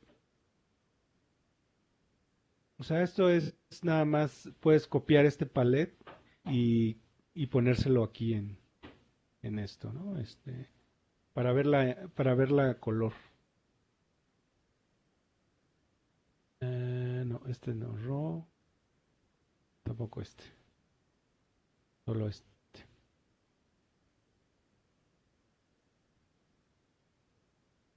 Bueno, lo único que hace es que ahora las temperaturas me las muestra en color. Esto creo que ya lo habíamos hecho antes. Esta visualización es de una imagen, les llaman imagen indexada por escala de colores.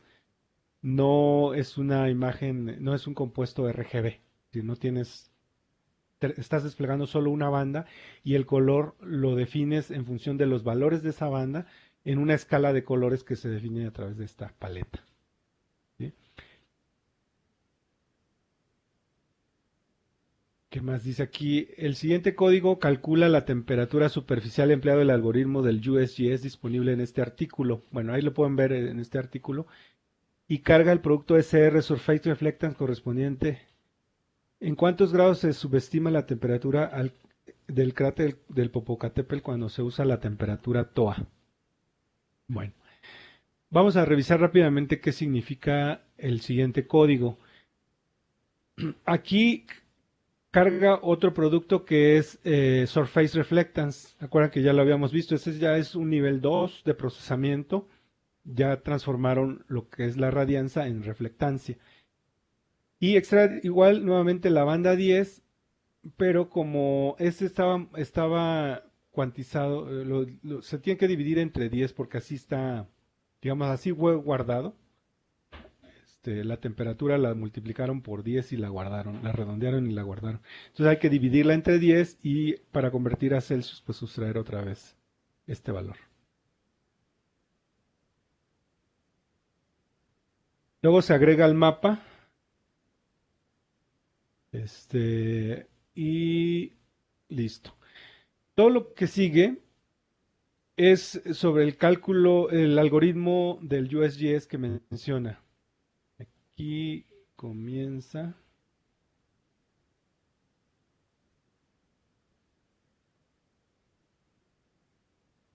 Ok, el algoritmo se basa en un índice de vegetación. Entonces, bueno, aquí utilizó la imágenes ya en reflectancia para calcular el NDVI. Normalized Difference, banda 5 y 4. Calcula el NDVI y luego aplica una serie de fórmulas que vienen explicadas en ese artículo y que no voy a revisar ahorita, pero a grandes rasgos lo que hace es relaciona la emisividad con el NDVI, con un índice de NDVI al cuadrado. Déjenme ver si puse alguna fórmula aquí. Adelante. No. Bueno. Que sería este PV, es el porcentaje de vegetación. Lo único que esa fórmula hace es que rescala el NDVI entre un valor mínimo y máximo y lo eleva al cuadrado. Y luego hace una relación lineal entre ese valor de porcentaje de vegetación y la emisividad. La emisividad de la vegetación y del suelo y del agua es más o menos conocida. Entonces, aquí se definen esas constantes. Entonces genera una emisividad a partir de ese algoritmo, de ese modelo. ¿Sí? Le aplica toda esta fórmula y calcula la temperatura superficial. Land Surface Temperature. Eso significa LST. Entonces, agarra... Bueno, esto es aplicar la fórmula también del artículo para encontrar la LST. Sí, la relación entre emisividad y NDVI. Y ya, finalmente lo despliega. Entonces, veamos en el mapa cómo se ven esas cosas. Temperatura SR y temperatura superficial. Prácticamente no hay diferencia, excepto aquí, en esta parte.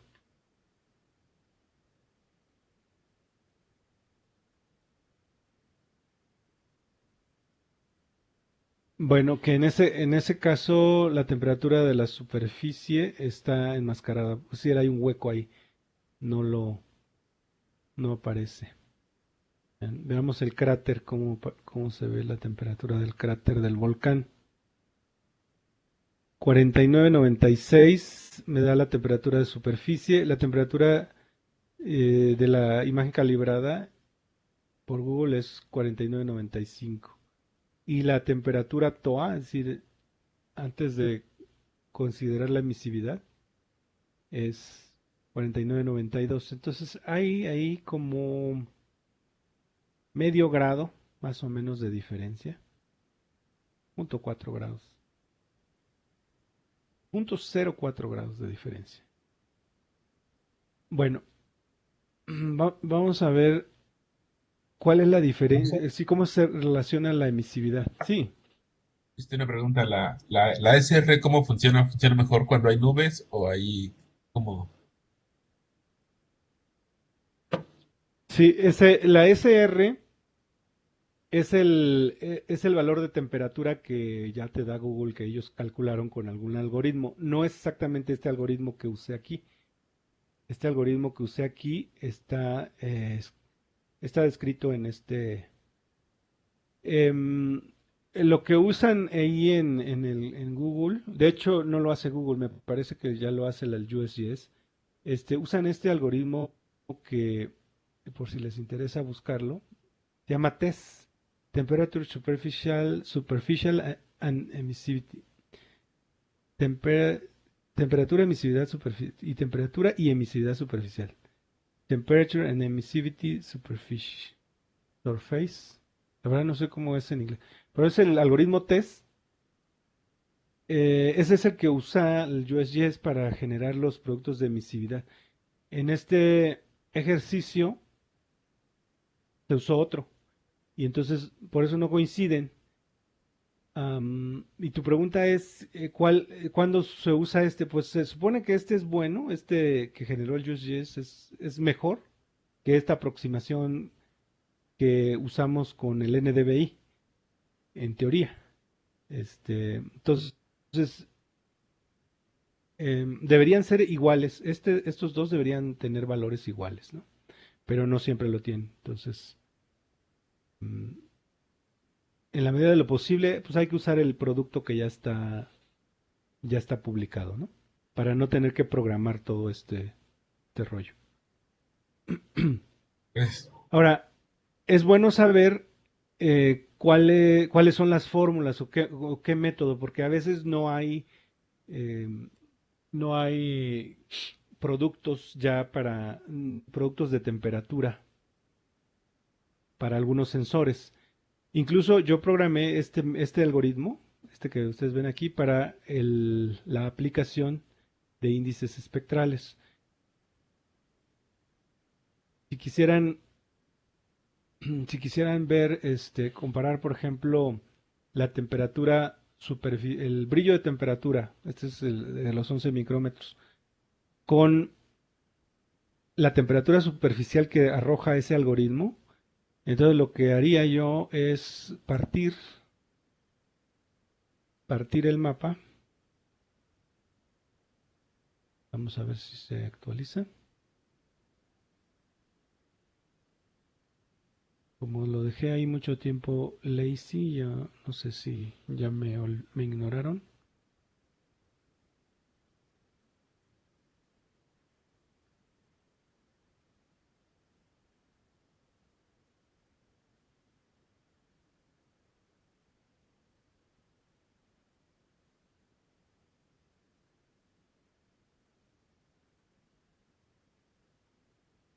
Bueno, este es con Aster y déjenme ver si está el volcán. Aquí está el volcán.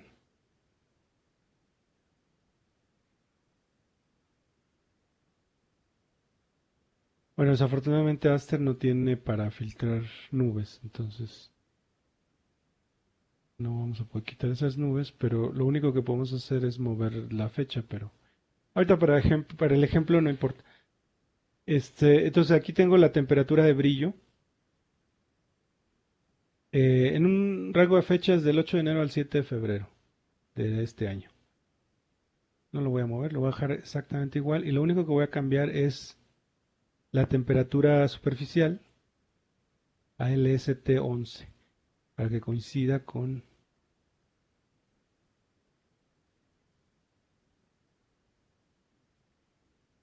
Ahorita está haciendo el cálculo y este es uno de los índices que toma su tiempo porque tiene que calcular el NDVI, luego calcula el mínimo, el máximo.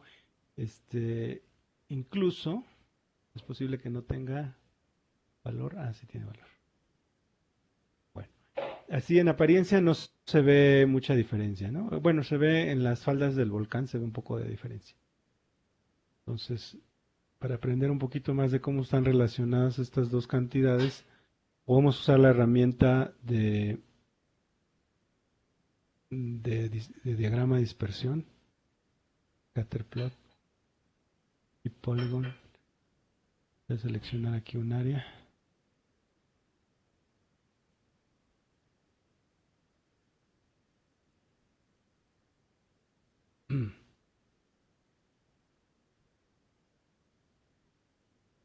Bueno, creo que no salió.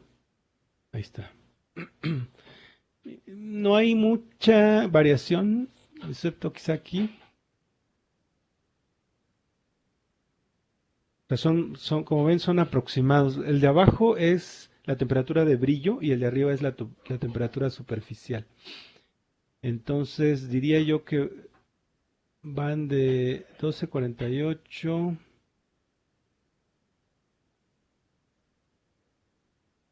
como medio grado más o menos.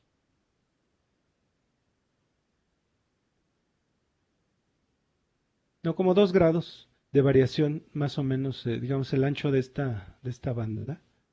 Aquí son 10. No, son 5 y de 2, 5, como 2 grados más o menos. Entonces, el error máximo que ustedes podrían esperar, bueno, no me atrevería a jurar que es el máximo, porque estoy haciendo solo una muestra pequeña, pero para que se den una idea, son 2 grados, ¿no? Más o menos 1 grado es como la variación que ustedes deberían esperar ahí, si usan la temperatura de brillo en lugar de temperatura superficial. Bueno, se puede repetir el experimento con los valores de la temperatura superficial de productos que ya están precalculados. Este es el LST, que ya es... No, aquí hay un error, creo que no encontró esa... No, SRL2, no me suena eso, SRL2, no sé qué es. Yo creo que hay un error. Surface Reflectance Landsat L2. Bueno, Landsat 8.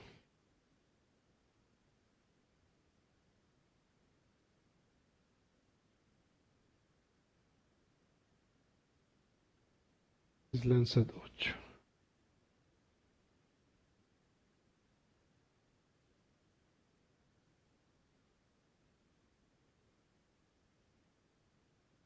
No, bueno, cambió el periodo.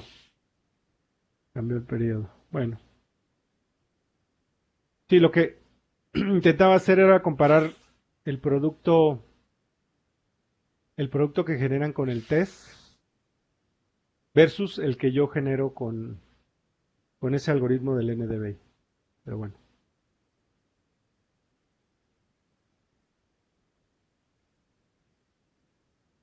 Bueno, volvamos a la presentación.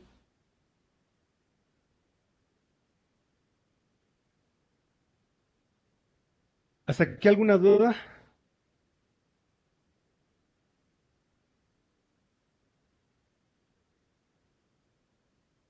MODIS es otro sensor que está a bordo de Terra y que genera información de temperatura también de la superficie terrestre a nivel global. A diferencia de Landsat y de Aster, MODIS tiene una resolución mucho menor. Estamos hablando de 250 metros las bandas multiespectrales, 500 metros y hasta 1 kilómetro las bandas térmicas. Entonces, está pensado para un producto global y bueno, hacen compuestos de 8 días, es decir, promedian valores, en este caso está mostrando un compuesto de 8 días de promedio. Y eso del promedio, bueno, también lo hacen para quitar las variaciones debidas a las nubes y esas cosas. Ahora, ¿cómo se calcula la emisividad? La emisividad se calcula como el cociente entre la radiancia emitida por la superficie y la emisión de un cuerpo negro. Entonces, la radianza entre la radianza de un cuerpo negro a la temperatura dada, ¿no? Esa es la definición. Obviamente, si la superficie emite como un cuerpo negro, pues este de arriba se convierte en BT también y es 1 el cociente. Se requiere radianza a la superficie con corrección atmosférica. ¿Sí? Esta debe ser radianza a la superficie, no TOA. Es decir, cuando tienen una radianza TOA, pues aquí van a encontrar un valor aproximado. No tienen la radianza a la superficie. O surface reflectance también. Así es, esa es la emisividad que se estima con MODIS a nivel global, igual usando el producto de 8 días promediados. Vean que la emisividad en el desierto del Sahara es muy baja, relativamente, porque esta escala va de 0.75 a 1.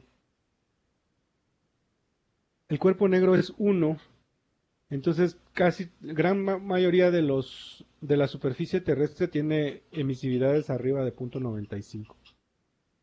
Entonces, salvo quizá los desiertos, no se deberían considerar como cuerpo negros.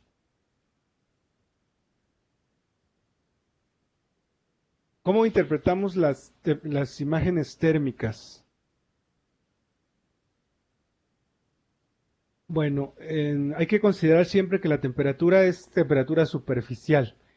Entonces, a veces pareciera que uno puede ver a través de las paredes o a través de las superficies, pero no, eso no es cierto, porque luego en las películas ya ven que exageran, pueden ver a través de las paredes, ven a las personas y todo eso. Eso no se puede.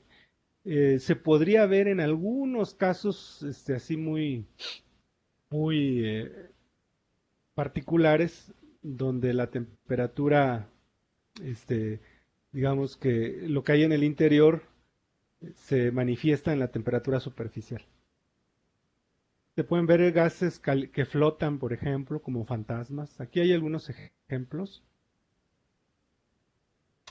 En este caso, este es un apagador de luz y se ve más brillante. Uno podría decir que está muy caliente, pero en realidad esta representación es relativa, ¿no? Porque se hace en una escala. A veces se estira tanto la escala que pareciera que hay mucho contraste. Es decir, hay una temperatura alta de un lado y baja del otro, pero en realidad no es así. Es solo porque se estiró la escala de color o la escala de grises en este caso. Entonces, aguas con eso, cuando ven una imagen, si no tiene escala, no pueden decir mucho de si está caliente o está frío, ¿no? Sino nada más en términos relativos. Otra cosa que ocurre es que igual tiene que ver con la escala, aquí algunas cosas parecen que están calientísimas, como esta parte del techo, pareciera que es muy caliente, pero eso es porque el fondo es negro y contrasta bastante, entonces se ve muy caliente. Aquí se alcanzan a ver algunas líneas y eso indica que los postes, la mampostería de esta pared, tiene una temperatura diferente en la superficie. Entonces por eso se ven esas líneas blancas. Lo mismo ocurre acá.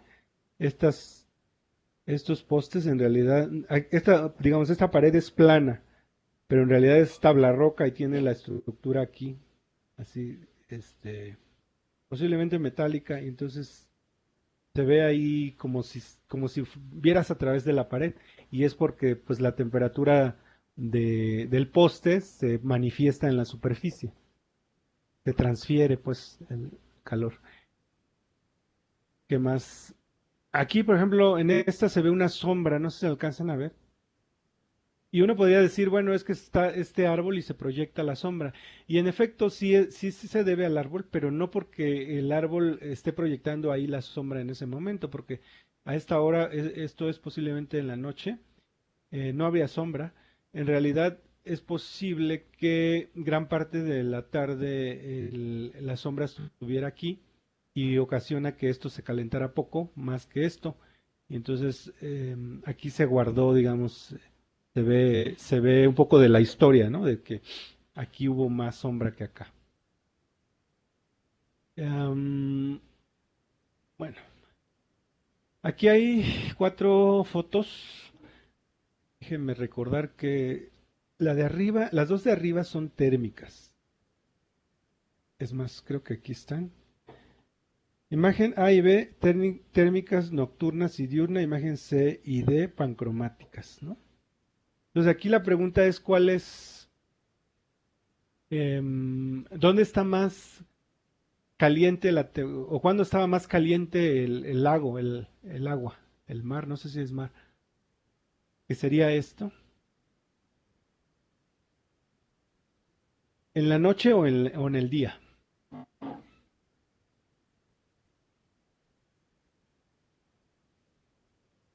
¿Alguien tiene alguna idea? ¿El día? Noche. En la noche dicen unos y en el día dicen otros. Bueno, en la imagen se puede ver que en la noche está más blanco, ¿verdad? Pero bueno, ese es uno de los errores comunes que no vemos escala. Cuando no vemos escala y tendemos a interpretar así nada más, en automático, decimos está más caliente acá. Pero en realidad no, en realidad es más caliente en el día. Durante la noche, a ver, en términos relativos sí es más caliente, pero no en términos absolutos. Y es que los cuerpos de agua almacenan la temperatura, en efecto. O sea, la toman durante el día y la irradian más en la noche. Entonces, sin embargo, la temperatura no necesariamente es más grande que en el día. Este, es decir, se puede sensar más fácilmente en la noche porque todo lo demás es más frío. Incluso se ve más blanco aquí porque relativamente con respecto a esto, pues va a haber una diferencia mayor que acá. ¿Sí? Pero eso no significa que sea más caliente en la noche. Bueno, aquí para entender un poco también eso hay que ver qué tan en la noche es noche, porque fíjense, el máximo valor de insolación ocurre al mediodía, más o menos, ¿no? Es cuando uno tiene el pico de insolación, es decir, de intensidad del sol. Em, pero algunas cosas no presentan su máximo inmediatamente, como el agua. Por ejemplo, este es el agua. El agua lo va a presentar como a las 4 de la tarde. Y lo mismo que la vegetación un poquito más arriba.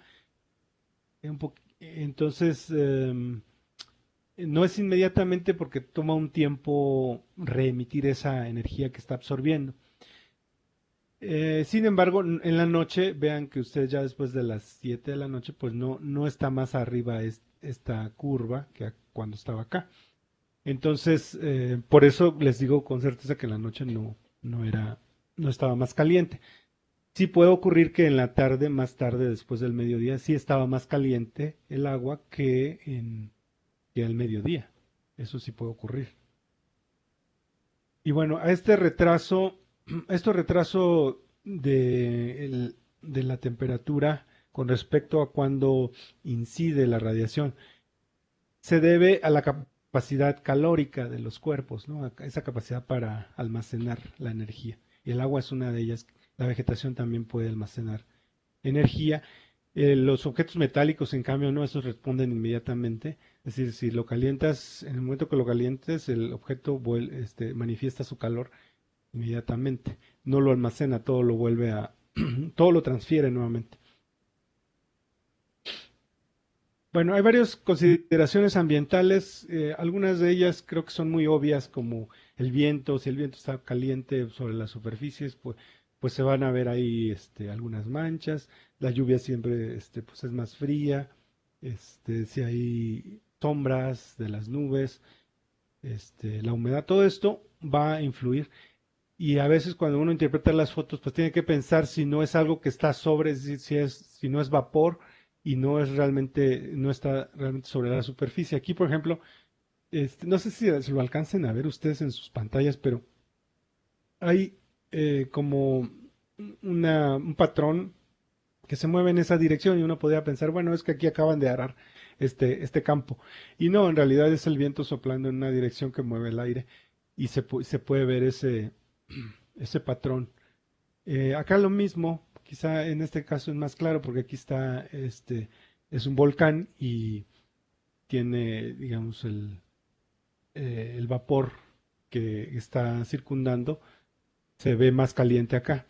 Y no es nube, no son nubes o no son sino es el vapor, el aire que va flotando y está arrastrado hacia un lado.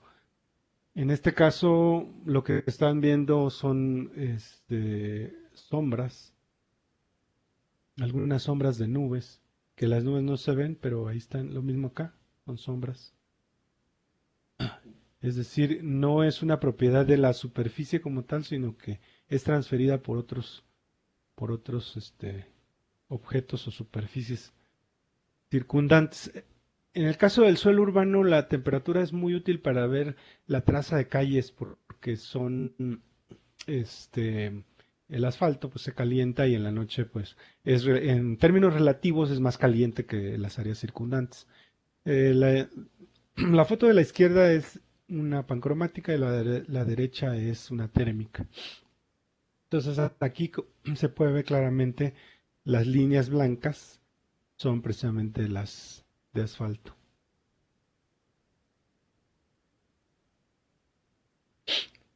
Cuando, bueno, la inversión térmica ustedes la conocen, ¿verdad? Es cuando se atrapa el calor como por efecto de, bueno, el efecto invernadero es cuando queda atrapado el calor, ¿verdad? Incrementa el calor debajo de la capa.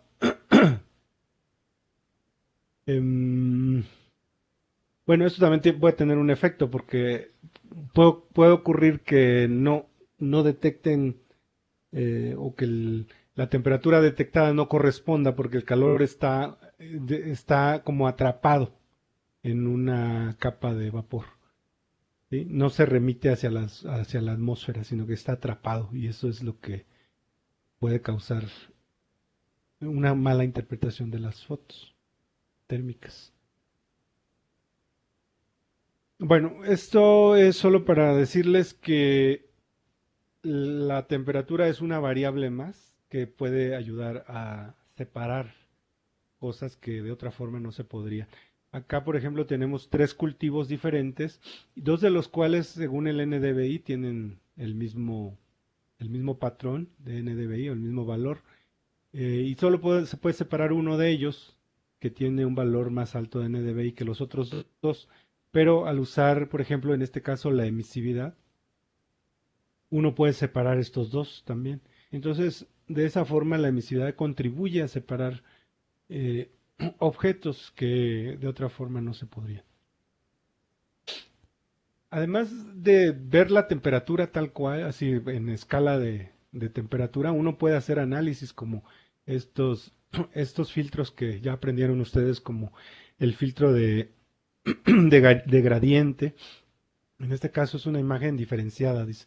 Es un gradiente de la imagen y entonces te puede decir, por ejemplo, el borde determina la pluma, donde empieza, o incluso ver hacia el interior de la pluma. Por ejemplo, estos detalles de acá, estas líneas, no se aprecian aquí, viendo el valor de temperatura.